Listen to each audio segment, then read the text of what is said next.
is that the Fed has become extremely aggressive and hawkish. The good news is that we are beginning to get data that is confirming that the economy, the U.S. economy, is in recession. And if you've tuned in before, you know that we believe that Europe and China effectively have been in recession as well. So now a global recession. We're also getting a lot of indicators that prices are coming down. And I think this notion that the inflation that everyone has been worried about is quite a wrong way of looking at the world right now. We believe that deflation is the much bigger risk. We've been saying this for a time. We've been ridiculed for saying it. And we were challenged by those who were sure that we were back into a 70s style inflation scenario. We think that the pricing action, and I'm not just talking about stocks and bonds, I'm talking about commodity prices, crypto prices, and perhaps soon even housing prices, that many people will conclude the greater risk is deflation. And as you know, we don't think deflation is a bad thing per se. It is a bad thing the way the Fed has approached it, we believe. But deflation can be a very good thing if it is caused by technology and progress. And we think we're going to see a lot of that over the years. But right now, we're looking at bad deflation. And we're going to have to get through this. I think the next Fed move is supposed to be at the end of this month. And the Fed is out of its quiet period. So all the Fed governors have been traipsing out saying we're going 75 basis points, another 75 basis points. Well, we think that they will rethink that in this month as we get not only more pricing signals, but earnings reports and guidance from companies who will be probably confirming that the U.S. is now in recession. So bad news, good news. Darkest before the dawn. We called this segment Finding Growth. We think growth is going to be scarce this year. And as you know, innovation is all about growth. Innovation is also about solving problems. We have a lot of problems now. A recession is going to be providing another set of problems. Crypto had its worst quarter since 2011. And it's a much more mature market than it was back then with the boom bust. So that's saying something.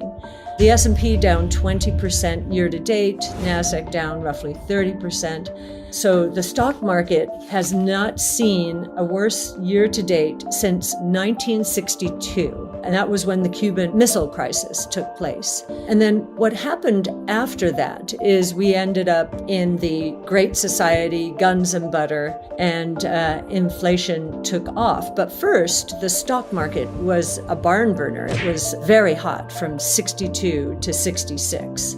When it comes to bonds, this has been the worst year-to-date performance in bonds in anyone's lifetime. And by some measures, you have to piecemeal the bonds, but to try and get the record, the worst since 1788. That's more than 250 years ago, or almost 250 years ago. So it's been a very, very rough market for investors. We think there is light at the end of the tunnel. The light is that the Fed is getting a lot of signals that will ultimately end up in the lagging indicators called the PPI and the CPI. They're getting a lot of indicators, and I think a lot of companies are going to be telegraphing in their earnings reports this next month that we are in recession. And I do believe the Fed will do a double take. Big down rounds happening very quickly.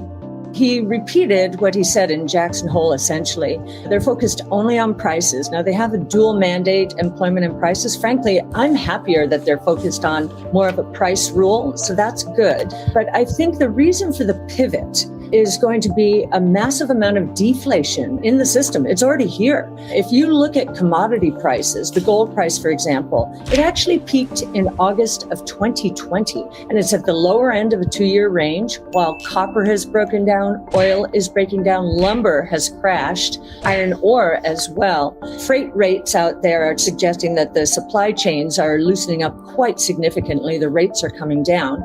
So we've got deflation in the system. And the way I describe what's going on right now, I was in my early days in my career in the early 80s when Volcker was taking a sledgehammer to inflation because it was embedded in the system after 15 years of profligate spending, Vietnam War, Great Society, and then going off the gold exchange standard. A sledgehammer, that's what he needed. That is what I believe Chairman Powell thinks he needs. And we just don't think that's true because we see so much deflation. And then one more thing.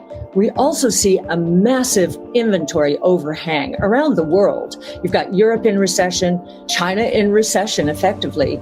And here in the United States, retailers are bulging with inventories, which will have to be cleared with discounts. So we think we're going to see some major downside surprises in inflation during the next 3 to 6 months. The Fed is looking at the PCE deflator, which peaked in February at 5.3%. It's down to 4.6%. And we believe we've already seen some negative numbers. Nobody believes them. We do. And we believe we're going to see some more negative numbers during the next 3 to 6 months. So wouldn't be surprised to see it well down into the threes in the next 3 to 6 months, if not into that 2 handle. And I think if we get enough sequential declines, that the Fed will change its tune quite dramatically. I think that the Fed will be looking at the sequential numbers, many of which will be negative, and that will encourage them. Even if we don't have that 2 handle, we're in the threes and we're coming down quickly, I think they'll change their tune and perhaps they will take interest rates up 75 basis points this time, but the next time 25 to 50 basis points, and then following that, we shall see. We think profits are going to be under tremendous pressure until some of these cost declines make it through and inventories are cleared. Now, we do not think this will be anything like 08, 09, which I know many people fear. We think it's much more of an inventory recession and a drag from the rest of the world, Europe being crushed by energy prices, China readjusting to quote unquote common prosperity. So I think it'll be more of an inventory recession, and there's been a lot of denial that we are in recession. We think we are, and that we'll be coming out next year, whereas many people, forecasters are saying we'll be going in next year. So I actually think the market will be looking up as we're exiting this year.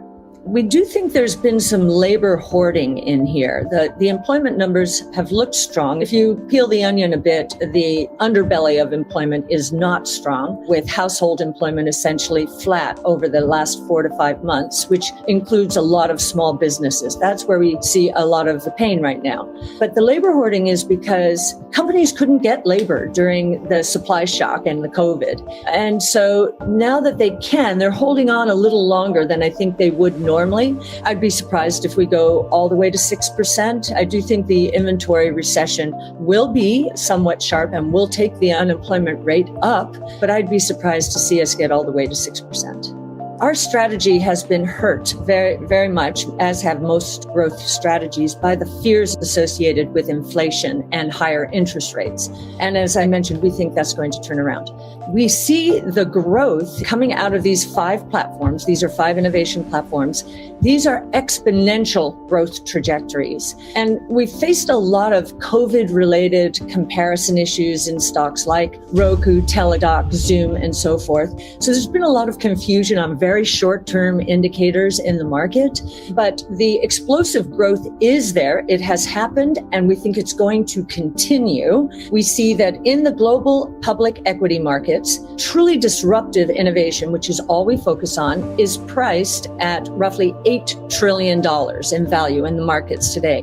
That number, we believe, is going to more than $200 trillion during the next 8 to 10 years. So it's going from less than 10% of the global public equity market to what we believe will be 60%. And the reason we believe that it will move to that level is because these platforms are going to disrupt the traditional world order in a way like we have never seen before. We were not around in the early 1900s when telephone, electricity, and the automobile disrupted the existing world order. These are 5 platforms, not 3, and they involve 14 different technologies. So we think if we're right about about what's going on in the economy right now, and inflation is going to come down fairly dramatically, that will be a big positive for growth stocks. The compression in our performance, what we do during periods like this is we concentrate our holdings towards our highest conviction names. So we have taken our flagship strategy from 55 names down to 33 names.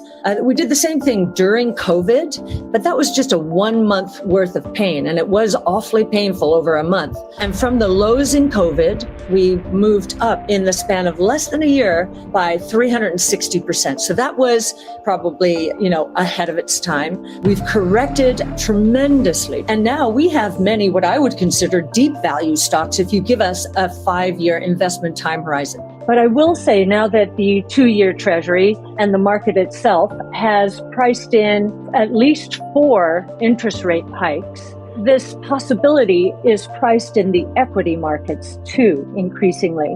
And if anything, oil prices going up are an incredibly burdensome tax on the lowest socioeconomic demographic sectors in our economy. So I think the fears here are going to shift from rising interest rates and higher inflation potentially to recession.